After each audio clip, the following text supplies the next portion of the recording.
which was in the possession of his lover. You wanna? I'll let you go. Oh, I'm sorry. No, I'll let you go. I don't have my rule book No, today. I know you don't have one at all, I'm not. and maybe you got to figure out who does. I understand. I'm sorry. Get a little To hear the matters. Court does call the case of the people of the state of Michigan versus Thomas Gay. I should call this for the people.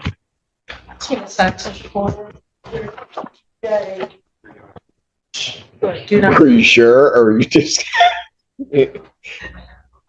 Is he in custody? No. Here it goes. Does he want to be? Oh no. Oh, What? does he want to be? I was just asking. State your name for a quick, please. Thomas Gay. Thank you, sir. All right. Your Honor, we're going to ask for an adjournment. The prior prosecutor and Mr. Cook and I were in discussion about whether this was resolved or not. It looks like there's still some investigation going on. And All right. I will submit a green form. You don't have one with you at this point. All right. Probable cause conference will be adjourned December 11th, 2025, 9 a.m. Bond will continue. Thank you. December 22nd. 11, thank you. I got one. 11th. I got it right. That's what I was saying. Oh, you get it. I guess we'll applaud. Would you please? No, you got it. Court just called the case. People versus Samuel, Forbes, Alan, Dabney. Alexander Duffy, Dr. People. Assistant Public Defender Sandra on behalf of Samuel Alan Dabney. Your Honor, there's been a retained counsel. May I go get him? I believe he's in the hallway. Oh, was he? Good morning, Judge. Attorney Chair Richard Defendant, we have Mr. Alan Dabney. Appeal number is 42028. Okay. Good morning. Good morning. Your name, sir? Samuel Allen Dabney. All right. Yeah, it's my understanding that the people are asking for an adjournment. Okay, that looked like a shock. All right. Well, no, hey. You told me 2 minutes ago. Is that? You'd want to adjourn. I believe defense is asking Okay. for an Well, adjournment. no, I'm not. I don't. It's funny that Miss White is standing up there and not in the middle of the mess. Go ahead. It's not For a mess. once, I For know. what? For once. I'm going to be asking for a preliminary examination, so I don't really need an adjournment. I just need to discover it. Well, I don't set a preliminary examination until you have to discover it. Okay, well, there you go. So I need an adjournment then. Okay. Took us a while to get there, but we got there. Yeah. You want the 4th or the 11th then? Since the 4th is my birthday, I'm going to take the 11th. Then I'll set it for the 4th. December 11th, 2025, 9 a.m. Bond will continue. And I would like to speak And to. I would just wish you happy birthday, but now you're Thank going to you. ruin that. I like Go to ahead. speak to the matter of bond, Judge. Yes, sir. Your Honor, my client is 26 years old. No prior history, no prior felonies. He's had one DUI that was like 7 years ago, and that is the only thing that is on his record. This incident stemmed from a matter that happened back in February, January. There was in Canton. This stems from a situation that happened in Canton. My client cooperated fully with the authorities back then. When I say fully, I mean fully. He resided at the same place that when he was arrested back in February, where he got arrested, when he was arrested a couple of weeks ago. In July, when he tried to get some of his phone, his laptop back from the authorities in July, the officer told him then that they were still trying to investigate and charge him with the crime. He still didn't try to flee I'm trying to get to the point that he knew that something may be coming down the pike, but he still resided at the same location and didn't try to flee or anything. I believe the bond currently is $500,000, which might as well be $5 million.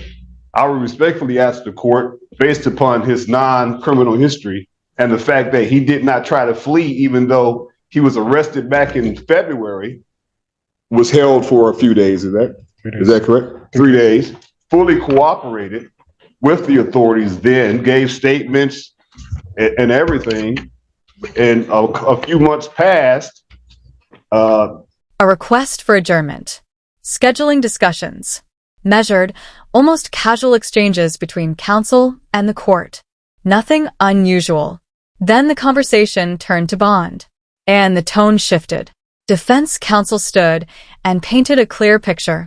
Mr. Dabney is 26 years old. No prior felony record.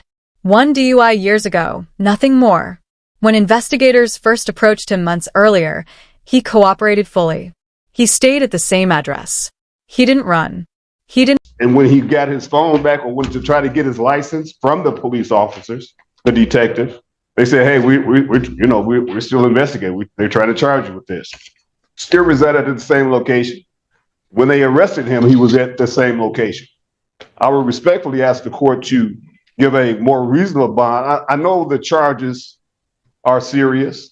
However, if Mr. Dabney would have wanted to flee, he could have done so for the past 7 months, Judge. He could be in Tahiti right now. Does he have other felonies pending?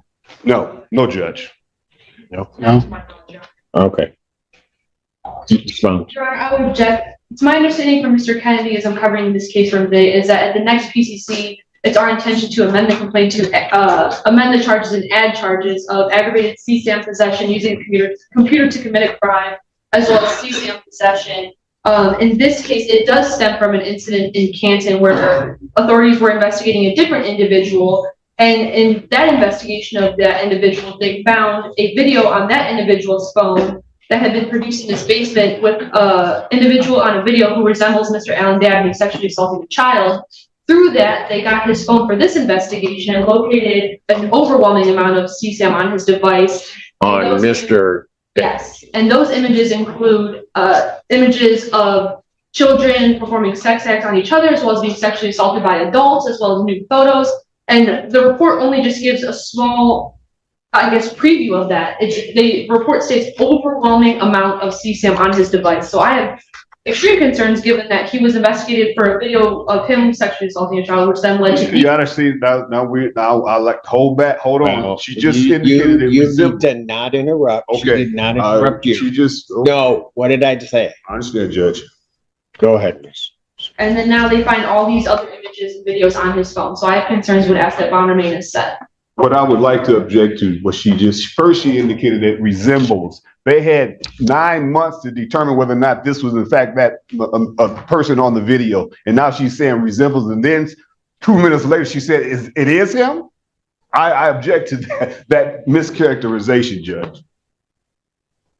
And it was led to him, and then there's CSAM on his phone. And just as I know it may not matter, but Mr. Alan Dabney was involved with this man in a romantic relationship, and this man that they found the devices, he had possession of his devices, of my client's devices. Sharik Alam, this person stayed in Canton. The authorities was led to this other individual's location. My client was involved romantically with this person that they arrested and charged back in Canton in February. As I already indicated, I understand that the charges are serious, but what I really do not like is that when she says resembles, that means that they don't know if it's him or not. And for the past maybe that's the purpose of these proceedings. I understand, but I don't like the fact that she said resembles and then says it's him. That led to him, as I'm to understand, and that. Yes, I'll correct what I said. If the report says resembles, we have to talk with Detective Morrison further to see what that video actually entailed, as it was just the first part of the report. So I'll correct what I originally stated. But that video did lead to them getting Mr. Alan Dabney's phone and locating voluminous amounts of CSAM on his device. Anything further? No, Judge. I just think that a more reasonable bond in this circumstance with no prior criminal history would be more like 100,000, 10%, Your Honor. Well, given that if it was that individual, but then led to CSAM, which was on his device, Which was in the possession of his lover. you wanna, I'll let you go. Oh, I'm sorry. No, I'll let you go. I don't have Counsel. my rule book No, today. I know you don't have one at all. I'm not. And maybe you ought to figure out who does. I understand. I'm sorry. Get a little excited. Because this is gonna be a long hearing. No disrespect, Judge. No Well, it disrespect. was. Okay. Given everything that the court has heard, and further that there are additional charges, which I understand are coming, in the case, the court does believe that the bond as set is appropriate. Motion for bond reduction is denied. Bond will continue. Thank you. Your Honor, just briefly, may I just respectfully ask for the 10% or no?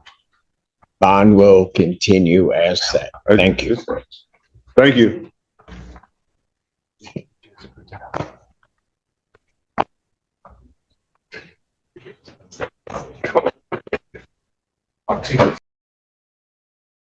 Hide. Even knowing charges could be coming, he remained. The argument was simple. A $500,000 bond was excessive. If he wanted to flee, defense counsel argued, he could be in Tahiti right now. But the prosecution rose with a very different narrative. The state informed the court that additional, serious charges were expected. During an investigation in Canton, authorities reportedly uncovered troubling digital evidence. A video recovered in a related case allegedly led detectives to Mr. Dabney's phone. And according to the prosecutor, what they found there was substantial, a large volume of illegal material. The defense immediately objected, not to the allegation itself, but to the wording. The prosecutor had used the term resembles. Counsel pushed back. Resemblance is not confirmation. The air in the courtroom tightened. Voices sharpened. The judge stepped in, reminding both sides to remain composed. Then came the ruling. After weighing the arguments, the court focused on two things: the seriousness of the allegations and the likelihood that more charges could follow. The bond would remain unchanged. Motion denied. No reduction. No 10% provision. $500,000 as set.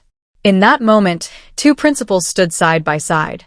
The presumption of innocence remained intact, but so did the court's concern. This was not a judgment of